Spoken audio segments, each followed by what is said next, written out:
是赵少康，欢迎来到 TVBS 少康战情室。在我们现场特来宾，许志杰委员、陈志涵主任、尹乃菁小姐、柯志恩委员、林玉芳委员、王玉明委员。川普今天第一次啊，这就是说第二任啊，第一次到国会参众两院联席会议。美国总统呢，这个一年要去演讲一次啊。这个其实美国的法律、美国的制度蛮奇怪的啊，政府不提案，政府也不提预算案。是总统发表了国情咨文以后，他的同党国会议员在国会里面提啊，所以呢，这个国情咨文蛮重要。所以我们今天看共和党、民主党都去了，民主党也没有因此不去，在台湾搞不好另外一个党就不来了啊。那民主党也去，但是呢，川普没讲两句话，哇，他在起立鼓掌哈，我就有点错乱，说这是民主国家吗哈？看起来好像集权国家哈。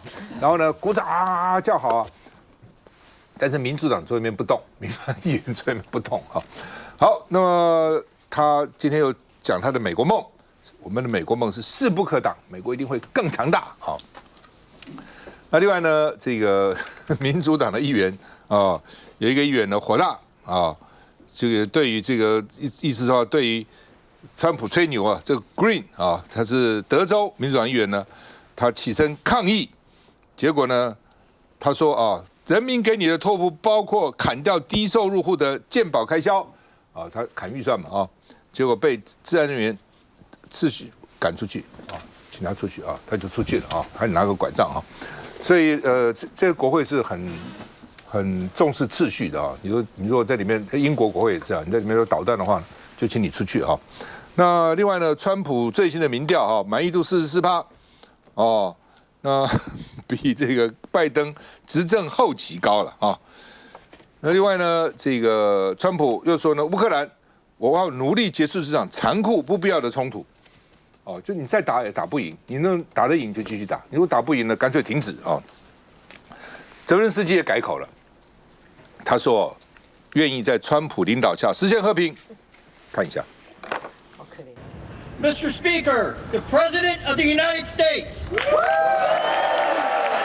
川普大驾国会，长达325秒的掌声，恭迎美国总统前来国会联席会议发表演说。这是议事堂里面，一边共和党，一边民主党议员，左右两边氛围明显两样情，但照样不失挺川气势。America is back.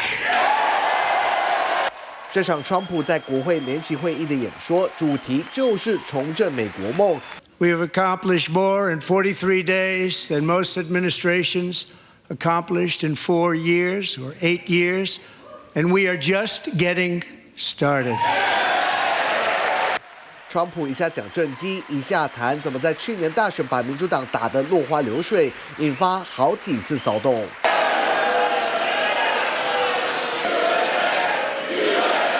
而嘘声最大的就是这位德州民主党众议员格林，几次不听劝下，被众议员议长强生下令驱逐。刚好今天正是川普对加拿大、墨西哥和中国大陆启动关税加征，4月还有一波对等关税，川普也利用演讲再次预告。昨天台积电董事长魏哲嘉在白宫和川普同台，宣布在美国加码投资。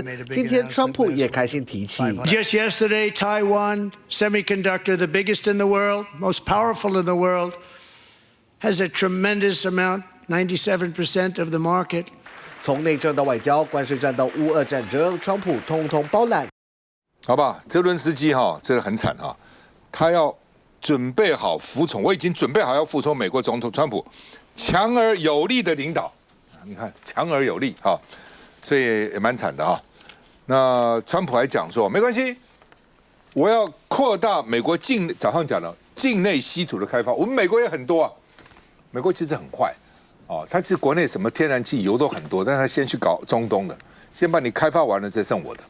它其实也有稀土的，那么地大物博，怎么会没有稀土呢？但是先不要用我的，先用你的。好了，那你现在跟我拿翘，对不对？我就开发我的，还看需不需要你？你赶快过来，不需要你，我根本将来你给我也不要了，哦，有这种味道了哈。来，这人怎么看？我觉得，就以泽伦斯基来看，这就是大国博弈之下的小国的一个悲哀啊！现在已经不是说到底他的安全会不会获得保障，或者是整个的乌克兰到底未来是一个什么局势。现在要问的是，基辅所开出来的条件，美国到底会不会接受？到底要怎么样，美国才能够完全给予你美国可以满意的一个条件啊？所以这个已经可以说是里面外面全失了。我觉得这个是对泽伦斯基来说的话，真的在未来的选举当中，或许美国如何来能够介入到这乌克兰的全面的这样的一个发展呢？我想大家都在看，即使有欧洲来做这样一个 backup， 但是欧洲是否想利用这个时候？你看，英国虽然给予他非常大的一个补助哦，但是英国背后的一个利益的考量也是跟美国不相上下的啊。那我们回到川普今天在国会的第一次的演说当中，他当然是不断的宣称这个美国的梦可以继续再往前去追逐，而且会更加的一个壮大。那同样的时间，我还是要强调一下啊，那同样时间，他对于墨西哥跟加拿大课了这个25%的关税。不过，他的商务部长啊，马上就说，在明天的时间当中呢，他们可能要对于这个所谓北美自由贸易协定里面的一些涵盖的产品要提供豁免权。很显然，这个关税的问题还在处于一个比较不定的一个状况，因为很多人都提出非常大的一个呼吁嘛。国际商会 ICC， 还有包括的这个货币基金会的 IMF 也不断的提出来，当初就是拜登没有办法解决国内的通膨的问题，可是你今天加说这么多的一个关税，也是可以因为通膨，然后让美国受到非常大的一个影响嘛，这是两面刃嘛，而且更不要说他们提出的呼吁嘛，会让大家会进入到所谓的萧条的时间，而且预估到2030年的时候，几乎全世界有1/3的劳工都要面临失业的一个危险，所以这个政策如果一直下去的话，那当然会对于全世界经济造成非常大的一个影响嘛，所以说大家都已经有所准备，只是大家在这么强硬的状况之下，看看美国商业部长今天所说的话语里面当中，或许他们已经警觉到这个部分不是一刀砍下去，多说关税对于美国的经济就会有所提升。你看今天的民调就显示，大家对他的外交、对他的经济还是存在非常多的一个质疑嘛。所以美国到底未来对于关税政策会采取什么样的方法？我觉得他们随时在变动。最后我们只提到，其实川普今天在这个刚刚已经从这个 VCR 里面可以看得出来，他不断的说，他跟台积电可以组成全世界最好的一个晶片的强国，那就是今天全世界最大的新闻。只是我们要问美国笑呵呵，那台湾是否对这件事情我们的应对措施到底是什么？好吧，川普的这个民调了哈，那超过一半民众不满意他的经济外交的表现哈，说乌克兰呢是侵略者呢，大部分美国民众也不赞成了哈。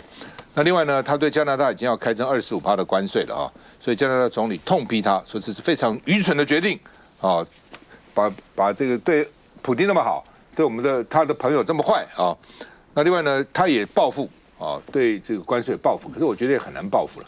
我刚查了一下，加拿大去年对美国的顺差1000多亿美金，1000多亿啊，台湾600-700亿啊，川普都注意了哈，他顺差1000多亿哈。那大陆的顺差呢，现在比较少了，但去年也有3600亿，将近4000亿美金哈。所以当你卖人家东西多的时候，你就是很难报复了。所以大陆呢有8个措施，大陆是原来就加了10%关税，再加10%关税啊。那它的措施对一些农产品啊等等哦，什么肉啦啊、奶啦啊，给你加关税哈。那但是我觉得对美国来讲也不痛不痒了啊。虽然这是川普的这个重要的他的这个选票区了啊，所以大陆也只能这样打你会痛的地方。但整体来讲啊，农产品你能够买你多少东西嘛？农产品能够交多少税嘛？那另外呢，这个加拿大的安大略省说要他的省长说给你断电。哦，它的电有部分美国的边境的电是安大略省供应的哈，你也不给你了哦，这个很生气啊，就是说呢，我能够干的我都干了啊，来报复你哈。而且呢，川普呢还讲杜鲁道叫做加拿大州长，这很侮辱人了啊！人家是明明是一个国家的总理，讲人家是加拿大的州长哦，说呢他对美国征收报复性关税，他跟我收关税，我们对等关税也会立即相应增加。我现在加你，我只可以加你，不能加我。你要加我，我再加你，看你怎么办哦。那北京也说华府是恩将仇报哦，对美国牛肉啊、鸡肉啊一些农产品加关税啊。所以呢，这个国际商会 ICC 警告，关税再让全球陷入新的经济大萧条哈。华伦巴菲特也说，这关税战其实就等于实质的战争。来，玉芳兄，先讲这个加拿大哦，我觉得川普这是一个很奇怪的，就是说。你也好歹受过高等教育，嘴巴怎么讲话这么不知检点呢？尤其你现在就讲你的邻居这么大的一个邻居，同文同种某点来讲，你就把人家当做一个神，对不对？他叫人家总统，叫人家总理，这个叫说是这个省长、州长，这是没有任何道理的。而且讲实话，川普这次在加他关税的一个理由是芬太尼，说你加拿大的芬太尼你都没有好好挡住，哦，当然墨西哥也是。可是我跟大家看一个数字哦，2024财政这个 fiscal year 财政这个年度。整个在美加边境收到的芬太尼多少呢？43磅而已。那一年，整个在美国在边境上拦截下来的芬太尼的数额是非常吓人的，21,889磅。结果来自美加边境所收获的只有43磅，占了所有没收的芬太尼的0.2%而已。这是2024财政。这个年份，今年2025了，就从10月开始算到12月的，也是只有收到10磅而已，也是只有大概是0.2%而已，而且已经没收了有多少呢？大概有2000多磅了，就只有10磅是来自美加边境。所以你叫加拿大人不服气的地方在这里，你一直讲芬太尼，我又不是墨西哥。你去骂墨西哥有道理，大部分墨西哥超过90几都是从墨西哥边境拦来的。我美国人，我加拿大人根本没有嘛，我们管得非常好嘛，芬太尼很少流进去嘛，这是一个问题。第二个就讲到说，中国大陆的农产品的报复，增加关税10%到15%哈，也不要小看它的影响力啦。没有错，美国农业人口其实在美国的3亿4千万的人口里面，大概只占了2%而已，大概等于犹太人在美国的数字。可是它的重要性不会比犹太人差，因为他们住得很集中，而且这些农业地区的人口是对川普来讲是最重要支持者，白人，宗教信仰、基督教信仰非常虔诚的，哦，很保守的，这个都是这个共和党最重要的支持者。那你现在这样打的话，现在是这样子，中国大陆好歹是美国最大农产品的这个市场之一啦哦。但是如果讲黄豆的话，最大的市场就是中国大陆，美国的黄豆，它去年1年就卖了128亿美金呢。那譬如说牛肉、猪肉啦、乳制品啦是第3大，小麦也排第4大。那你说棉花也有6亿耶，小麦卖6亿耶，所以你这整个加起来的话，就对这个农业地区的这种经济的冲击很大，而且这边不要忘记，除了那些白人住在那里以外，680万的白人以外，还有大概240万的非法的移民，这些人会丢掉工作，这才会成为真正治安上的大问题。所以我觉得中国大陆也是仔细挑选的。我认为这个终将对这个川普的支持会有很大的冲击。大陆说美国恩将仇报，我在想为什么恩将仇报？他是这样讲，他说你是老是把芬太尼问题推给我，是我害的，我已经帮你了，我已经帮你采取很多措施了。芬太尼在美国是根源是你自己你怎么怪我呢？你人为什么要去吸毒？你吸毒你怪我？你好好管好你的人嘛，叫不要吸毒嘛，对不对？好好教育你的人嘛。你们一大堆人吸毒，你说怪我？怪我什么？我已经很努力了啊，所以你们叫做恩将仇报。休息一下就回来。是什么？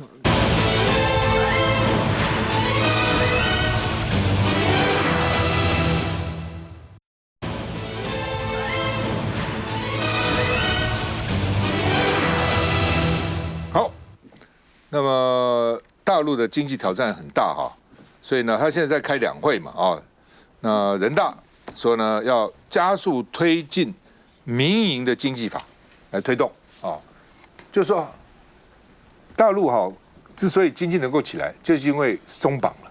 原来呢搞他那套共产制度啊，搞了30年一穷二白，人民公社、什么大跃进什么一穷二白，一塌糊涂啊。但是呢，邓小平改革开放以后，只要稍微放松一点，什么包产到户啊什么，哇，这每个人就拼命努力为自己工作，这是人性。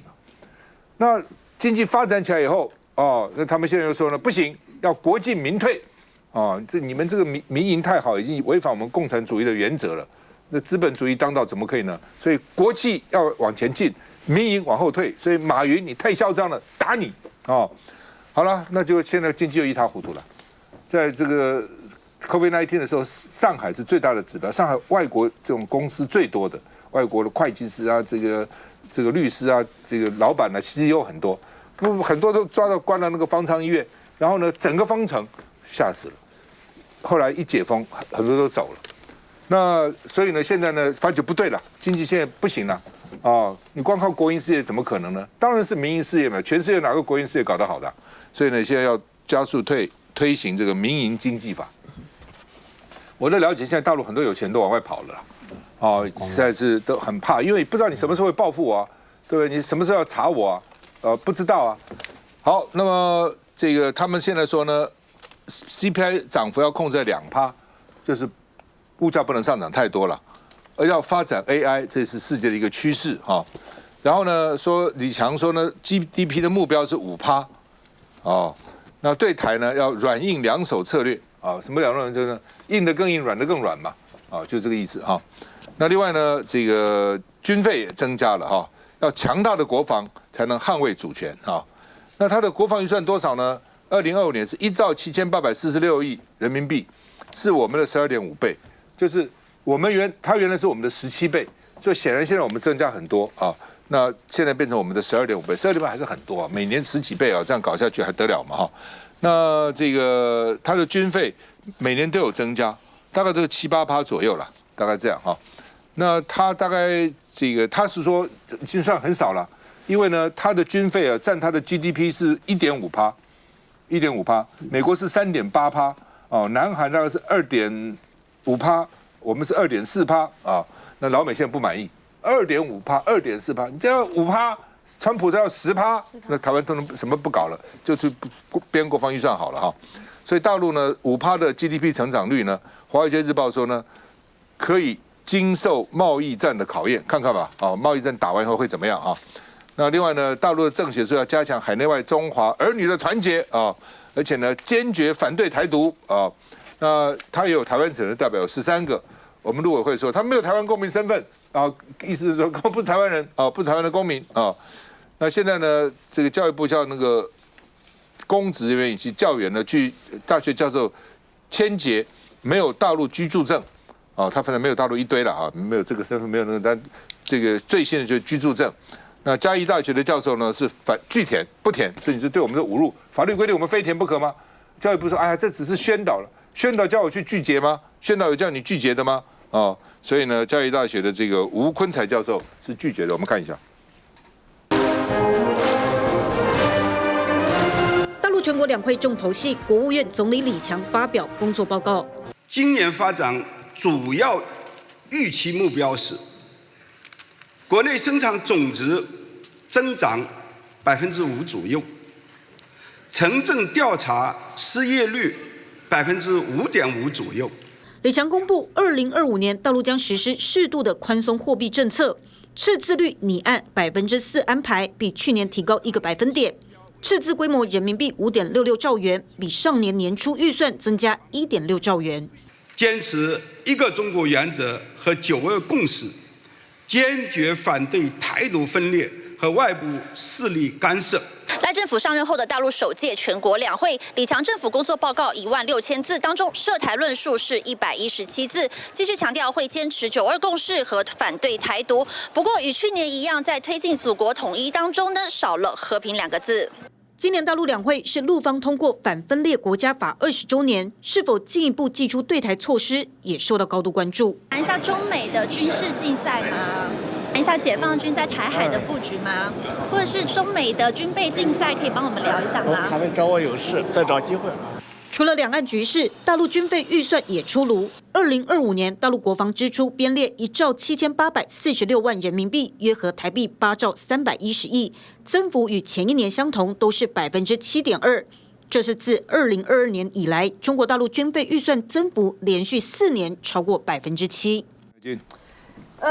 大陆的就是李强的政府工作报告，它的重点就是在经济啦，哈，而且国内外关注的焦点呢也在经济，就是他怎么样去把 GDP 的目标设定在多少啊？像5%，然后怎么样透过它的经济手段、政策的力度去解决它当前面对到的国内外的经济环境不利的情况，怎么解决中国大陆债务的问题啊？怎么样去解决它的很多像是楼市的问题啦，然后生产力过剩的问题啊，内需不足的问题啊，然后在面对美国的这个贸易战的时候呢，他如何去调控他的政策工具和这个武器啊？在两岸关系的部分呢，其实向来大家去检视历届以来的总理的政府工作报告，它的占比都差不多哈。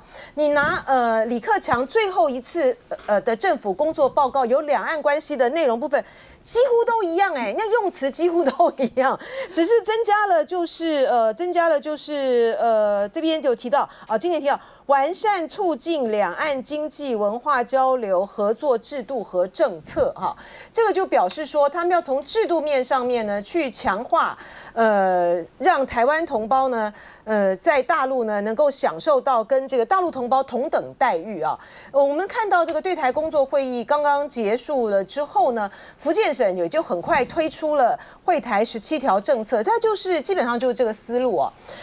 以前过去的大陆的总理呢，因为他虽然在政府工作报告里面呢，对于两岸关系啊，或是两岸的互动啊什么的琢磨的不是很多可是他因为有记者会，所以在记者会的时候哇，那就是大家发挥的时候了。然后大家还记得吗？温家宝那时候讲的多充满的情感呐，对台湾引经据典呐，讲到日月潭啊，讲到阿里山啊。那李克强也是啊，李克强也是会强调这个两岸血浓于水啊等等。但因为李强是一个相对弱势的总理啊，他不开这个记者会了，他在这个方面的他的表态呢就更少了而且呢，在整个对台工作的上面呢，他的排名呢就远远不如王沪宁了。就王沪宁呢，他是真正的是这个论述的里面的操盘手啊，然后实际上呢，在运作的对台工作小组里面呢，副组长是王沪宁啊，然后秘书长呢是王毅啊，那国台办的系统呢，大家都知道是宋涛所以我们应该要这样子看的，就是说他今天的李强的谈话，主要的着重的还是在经济的部分。我们要看的是说，习近平未来他会不会在就是在两会召开期间的时候，到了比如说什么福建团啊，或者是什么团的时候呢，去谈两岸关系的未来走向，那就是更值得重视了但是呢，这个时间点对我们来讲很特别，就是呢，因为呢，川普呢才刚刚呢，哇，这非常的兴奋呢，他把台积电给拿走了然后呢，在他今天的国会的演讲里面呢，他的强调重点就是川普好棒棒我们川普呢，他上台呢才不到43天，对不对？才这个2个月都不到。你看，我就做了这么多的事情，那个笨蛋拜登你都做不到。好，然后呢，我根本就不用给他们晶片的补助，什么补助？我只说我要征收他们关税，他们就通通都来了所以呢，他就对着台下的所有的民主党的这个议员就说：“你们赶快把这个笨蛋这个拜登弄的晶片法案给废了吧然后在川普呢拿到了台积电，然后拥有台湾的，就是未来一定是嘛，那个高阶的这个进程呢，一定是在大陆生产嘛。而且今天川普把话讲得这么白了，就是要去塑造全球最强大的晶片，他就握在手上了。我们怎么还会很天真的觉得说这个不管是美积电啊、德积电啊、日积电啊，这个呢是台湾的什么民主供应链的全球化啊。当台湾有事的时候呢，你就会这些人都会起来保护我。怎么可能嘛？你们大家没有看到这个泽伦斯基的这个的惨状吗？今天呢，那个停战协议八竿子都没看到影了。那美国就去跟他们要钱了，要债，你欠我3500亿还来，你要这个稀土这个俄罗斯要领土，那美国呢要稀土，那个谁得到什么？泽连斯基得到什么？乌克兰得不到什么？在这种情形之下，我们呢还要去面对大陆呢军费大幅增加的这样子个现实。台湾到底有什么可以来保障、捍卫我们的安全呢？那到有事情发生的时候，川普不会保护台湾的啦。我是想一个比较有押韵的对比了哈。